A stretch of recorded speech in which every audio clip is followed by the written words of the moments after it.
সবাইকে জানাই সালাম ও শুভেচ্ছা।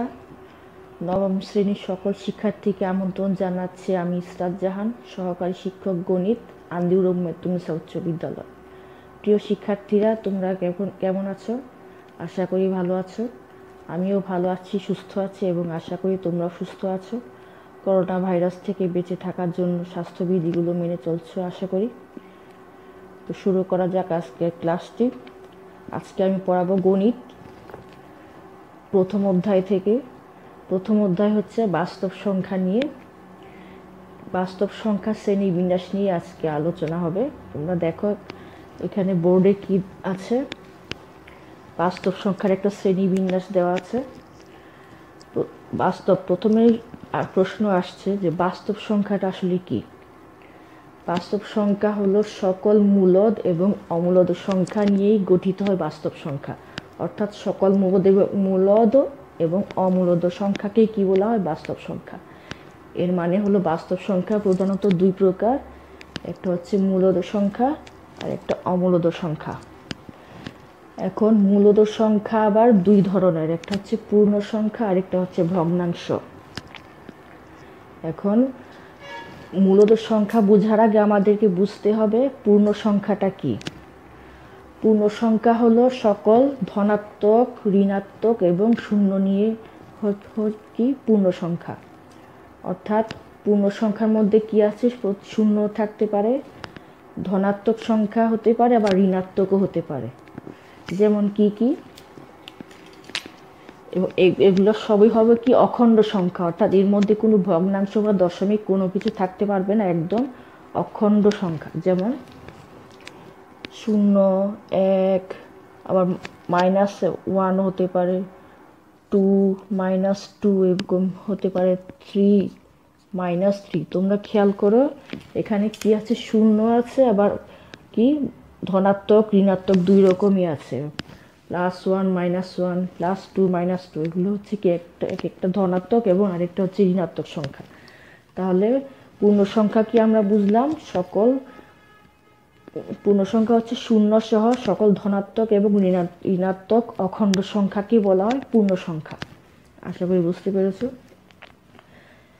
এবার আসছে কি তোমার ভগ্নাংশ। ভগ্নাংশ কীরকম হয়? ভগ্নাংশকে কিভাবে প্রকাশ করা যায়? এই যে P/Q আকারে, যেখানে P হচ্ছে কি লব এবং Q হচ্ছে হর। তো P/Q আকারে যে কোনো সংখ্যাকে কি বলা হয়? ভগ্নাংশ। অর্থাৎ কোনো সংখ্যাকে মনে করো, এই যে মনে করো কি 1/3। এখানে 1 হচ্ছে কি লব আর 3 হচ্ছে কি হর। এবং P এবং Q, এই যে P আর Q এই দুটো আবার কি পূর্ণ সংখ্যা হতে হবে। অর্থাৎ P এর মান ধনাত্মক ঋণাত্মক দুই রকমই হতে পারে, কিন্তু এটা কি সবই পূর্ণ সংখ্যা। এর মানে কি?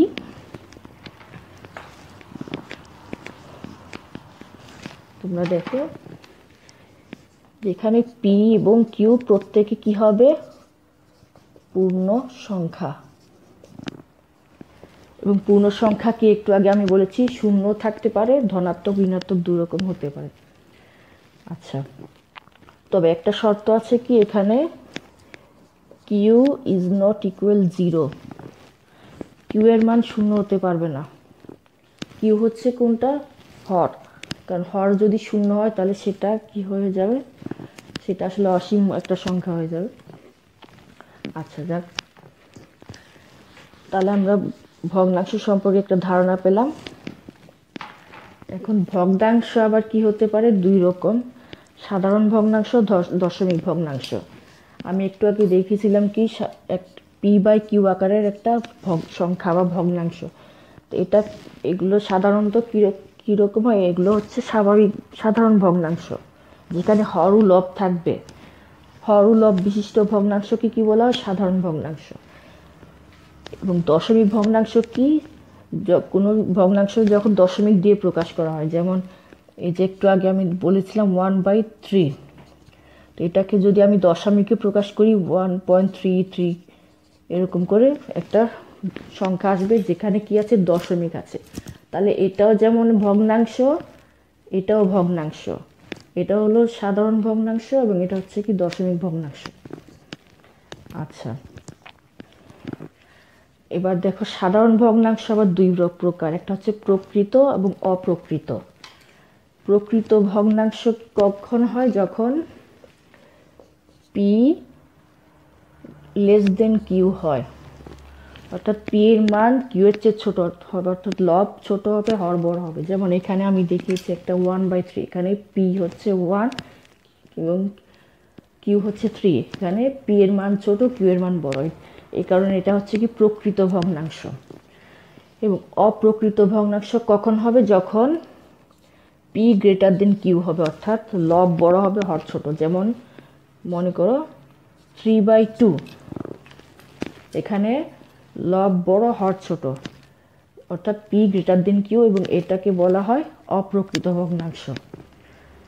এবং অপ্রকৃত ভগ্নাংশের আরেকটি রূপ হচ্ছে মিশ্র ভগ্নাংশ, অর্থাৎ অপ্রকৃত ভগ্নাংশকে কি মিশ্র ভগ্নাংশ আকারে প্রকাশ করা যায়, যেখানে একটি পূর্ণ সংখ্যা থাকবে এবং সাথে কি একটি ভগ্নাংশও থাকবে। পূর্ণ সংখ্যা এবং ভগ্নাংশ দুটো মিশ্রিত হয়ে হয় মিশ্র ভগ্নাংশ। যেমন তোমরা দেখো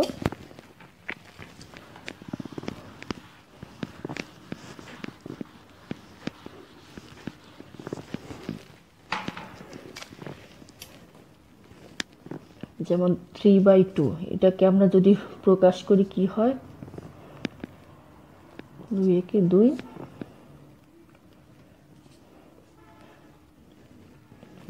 তাহলে 2 সমস্ত 2 ভাগের 1। 3কে যদি 2 দিয়ে ভাগ করি এটা হবে 2 সমস্ত 2 ভাগের 1, অর্থাৎ আড়াই, যেটাকে বলা হয়। এখানে 2 হচ্ছে পূর্ণ সংখ্যা এবং সাথে 2 ভাগের 1, এটা হচ্ছে কি আরেকটা ভগ্নাংশ। তাহলে পূর্ণ সংখ্যা এবং ভগ্নাংশ দুটো মিলে হয়ে যাচ্ছে মিশ্র ভগ্নাংশ। অবশ্যই এগুলো তোমরা অনেক নিচে ক্লাসে পড়ছো, ষষ্ঠ শ্রেণী, ষষ্ঠতেও তোমরা এগুলো পড়েছো। আচ্ছা, এবার দেখো ধনাত্মক সংখ্যা। ধনাত্মক সংখ্যার আবার 3 ধরনের। ধনাত্মক সংখ্যা কি? যেগুলো শূন্যের চেয়ে বড়। আচ্ছা, ধনাত্মক সংখ্যা কি? শূন্যের চেয়ে বড়, গ্রেটার দেন 0। যে সকল সংখ্যা শূন্যের চেয়ে বড় সেগুলো হচ্ছে কি ধনাত্মক সংখ্যা। যেগুলোকে যেসব সংখ্যার সামনে প্লাস চিহ্ন দেওয়া যায় অথবা না দিলেও চলে, কিন্তু মনে মনে এখানে কি প্লাস থাকে, তখন এগুলো হচ্ছে কি তোমার ধনাত্মক সংখ্যা। এবং ঋণাত্মক সংখ্যা কখন হয়? যখন পি লেস দেন 0, অর্থাৎ শূন্যের চেয়ে ছোট সকল সংখ্যাই হচ্ছে কি ঋণাত্মক সংখ্যা। যেমন কি -1, -2, -3, এগুলো কি সব হচ্ছে ঋণাত্মক সংখ্যা, কারণ এগুলো সবই হচ্ছে কি শূন্যের চেয়ে ছোট। আশা করি বুঝতে পেরেছ। এখন ধনাত্মক সংখ্যা আবার কি 3 ধরনের। একটা হচ্ছে কি মৌলিক, যৌগিক এবং 1 বা 1। এককে মৌলিক সংখ্যাও বলা যায় না, যৌগিক সংখ্যাও বলা যায় না। তোমরা এগুলো ষষ্ঠ শ্রেণীতে পড়েছো, মৌলিক সংখ্যা কি, যৌগিক সংখ্যা কি। মৌলিক সংখ্যা কি? তুমি যে সকল সংখ্যাকে ওই সংখ্যা এবং 1 ছাড়া অন্য কোনো সংখ্যা দিয়ে ভাগ করা যায় না, সেটা হচ্ছে কি মৌলিক সংখ্যা। যেমন কি এই যে 3, এই 3কে 3 আর 1 ছাড়া অন্য কোনো সংখ্যা দিয়ে ভাগ করা যায় না, তোমরা এগুলো জানো। আর যৌগিক সংখ্যা কি সেটাও তোমরা জানো। যেমন 4কে কি দিয়ে ভাগ করা যায়? 2 দিয়ে ভাগ করা যায়, 1 দিয়ে এবং 4 দিয়ে। এবং আবার মনে করো 6কে কি সংখ্যা দিয়ে ভাগ করা যায়? 1 দিয়ে যায়, 2 দিয়ে যায়, 3 দিয়ে, আবার 6 দিয়েও যায়। তাহলে কি দিয়ে যায়? 1, 2, 3, 6। অর্থাৎ এখানে 1 এবং 6 ছাড়াও আরও 2টা সংখ্যা দিয়ে সে বিভাজ্য, এই কারণে এটা হচ্ছে কি যৌগিক সংখ্যা। আশা করি বুঝতে পেরেছ।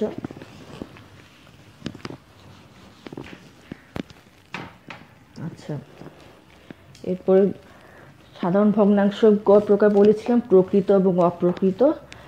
অপ্রকৃত ভগ্নাংশ আবার কি আকারে প্রকাশ করা যায়? মিশ্র ভগ্নাংশ আকারে প্রকাশ করা যায়। এগুলো তোমরা আগে জেনেছো।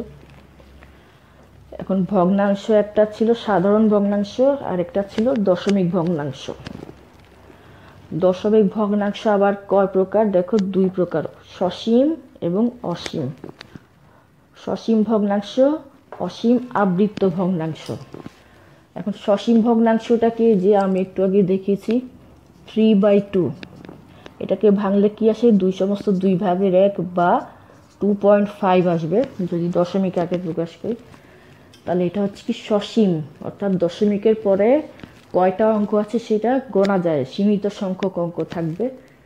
এরকম করে আরও হতে পারে কি 1.75, 2.25, এগুলো হচ্ছে কি সসীম দশমিক ভগ্নাংশ, কারণ দশমিকের পর কয়টা অঙ্ক আছে সেটা গোনা যাচ্ছে, বা এখানে কি সীমিত সংখ্যক অঙ্ক আছে দশমিকের পরে।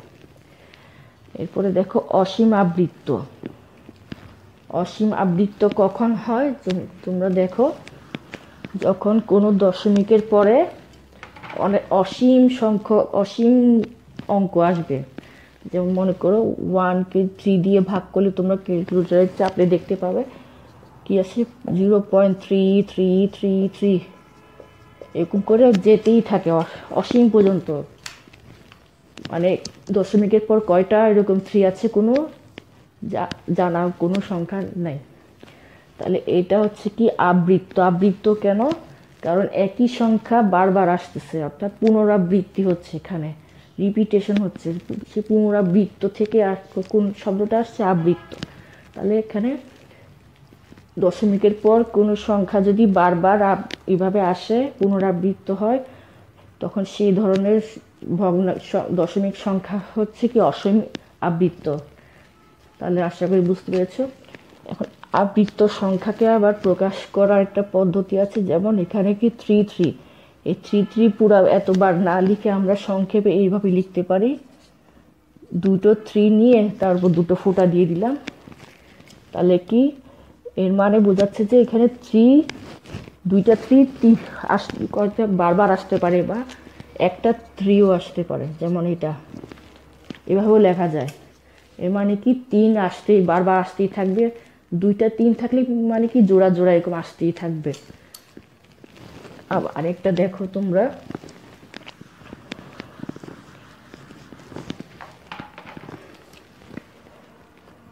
(0.565656) অসীম পর্যন্ত, অর্থাৎ এই দুইটা অঙ্কই বারবার ঘুরে ফিরে আসছে।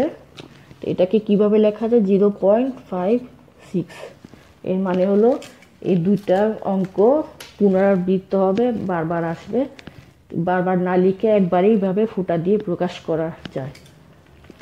আচ্ছা, তো এবার আসছে কি অমূলদ সংখ্যা নিয়ে কিছু বলা হয়নি পর্যন্ত। তো অমূলদ সংখ্যা হচ্ছে কি, এটা আসলে অসীম অনাবৃত্ত দশমিক।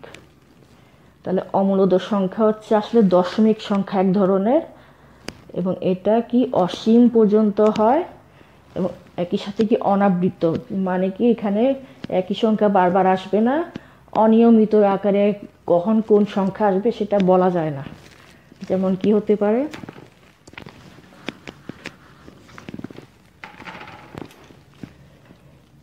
(0.235196702532) এরকম করে অসীম পর্যন্ত যেতেই থাকবে।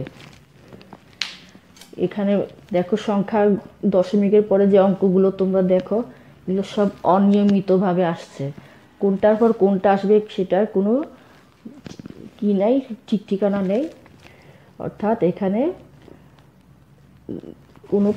কোনো পুনরাবৃত্তি হবে না, এবং একই সাথে এটা কি দশমিকের পর অসীম সংখ্যক এরকম থাকতে পারে, এবং এই কারণে এটা হচ্ছে কি অসীম অনাবৃত্ত দশমিক সংখ্যা, এবং যেটার অপর নাম হচ্ছে অমূলদ সংখ্যা। তাহলে আমরা বুঝলাম কি অমূলদ সংখ্যা আসলে এক ধরনের ভগ্নাংশ, যেটা আবার দশমিক ভগ্নাংশ, এবং একই সাথে কি অসীম অনাবৃত্ত দশমিক ভগ্নাংশ। তাহলে আশা করি বুঝতে পেরেছ। বাস্তব সংখ্যা কি বাস্তব সংখ্যা হলো সকল মূলদ ও অমূলদ সংখ্যাকে কি বলা হয় বাস্তব সংখ্যা, যেখানে মূলদ থাকবে অমূলদ থাকবে। মূলদ সংখ্যা কয় প্রকার? দুই প্রকার, একটা হচ্ছে পূর্ণ সংখ্যা আর একটা ভগ্নাংশ। পূর্ণ সংখ্যা কি? সকল ধনাত্মক ঋণাত্মক ও শূন্য এসব মিলে যত অখণ্ড সংখ্যা আছে সব এগুলোকে বলা হয় পূর্ণ সংখ্যা। তো ধনাত্মক সংখ্যা আবার 3 রকম: মৌলিক, এক এবং যৌগিক। এবার আসছে ভগ্নাংশ। ভগ্নাংশ মূলত 2 প্রকার, একটা হচ্ছে সাধারণ আর একটা দশমিক। সাধারণ ভগ্নাংশ কি? যেগুলোকে p/q আকারে প্রকাশ করা যায়, p/q। এখন p এর মান যদি q এর চেয়ে বড় হয় সেটা হবে অপ্রকৃত ভগ্নাংশ, এবং p এর মান যদি q এর চেয়ে ছোট হয় তখন সেটা হবে প্রকৃত। এরপর দশমিক ভগ্নাংশ কয় প্রকার বলেছি? 2 প্রকার, একটা হচ্ছে সসীম আর একটা হচ্ছে অসীম আবৃত্ত। এবং অমূলদ সংখ্যার অপর নাম হচ্ছে কি? অসীম অনাবৃত্ত দশমিক ভগ্নাংশ। এরপরে আরও একটা জিনিস গুরুত্বপূর্ণ সংখ্যা নিয়ে আলোচনার দরকার, যেটাকে বলেছি মূলদ সংখ্যা। মূলদ সংখ্যা নিয়ে আর একটু আলোচনা দরকার। মূলদ সংখ্যা কি হচ্ছে? এক ধরনের সংখ্যা যেটা হচ্ছে p/q আকারের সংখ্যা, অর্থাৎ যে সকল সংখ্যাকে p/q আকারে প্রকাশ করা যাবে সেটা হচ্ছে কি? মূলদ সংখ্যা, অর্থাৎ ভগ্নাংশ আকারে প্রকাশ করা যাবে। যেমন মনে করো 5কে কিভাবে প্রকাশ করা যায়? মনে করো 15/3।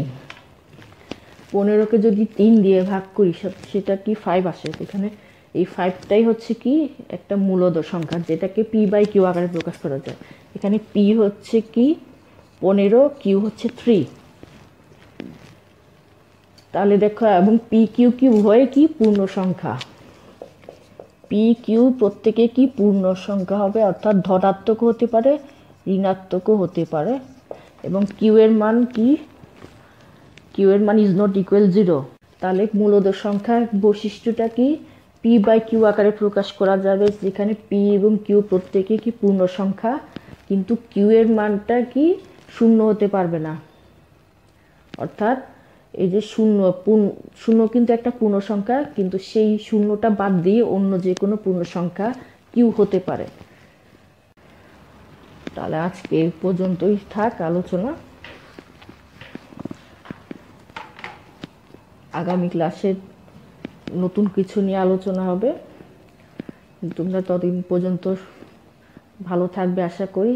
আমার জন্য দোয়া করবে। সবাই ভালো থেকো, সুস্থ থেকো। আল্লাহ হাফেজ।